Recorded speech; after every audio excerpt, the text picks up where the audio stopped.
తెచ్చుకుందామంటూ symbolic గా జై శ్రీరామ్ అని ఉన్న పసుపు కండువా కప్పుకున్నారు. అయితే పసుపు రైతులందరూ కాషాయ కండువా కప్పుకోవాలని విజ్ఞప్తి చేశారు.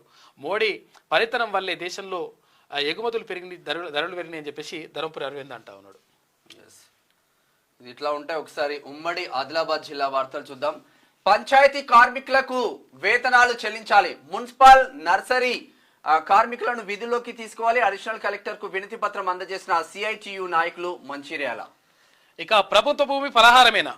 సర్వే నెంబర్ 64లో అక్రమ నిర్మాణాలు వెలుస్తున్నా పట్టించుకునే అధికారులు అప్రమత్తం కాకపోతే ఆ 5 ఎకరాల భూమి ఆంపట్టే. ఇక వెంటనే సూచిక బోర్డులు ఏర్పాటు చేయాలంటున్న ప్రజలు.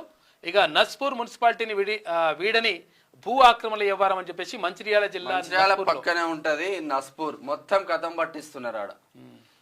సీఎం రేవంత్ చిత్రపటానికి పాలాభిషేకం చేసిన మహిళలు. కాంగ్రెస్ ప్రభుత్వం అమలు చేస్తున్న పథకాల పట్ల హర్షం. ఆదిలాబాద్ పూరి గుడిసెను దగ్ధం చేశారు. ఇక ఆదివాసీ కులస్తుడంటే అంత చిన్న చూప, ఫిర్యాదు చేసిన పోలీసులు పట్టించుకోరా? ఆదివాసీ గిరిజన సంఘం నాయకుడు పెద్ది భార్గవ్ అంటా ఉన్నాడు. మందమర్రి. ఇక ఇంటి పన్ను పూర్తి స్థాయిలో వసూలు చేయాలి.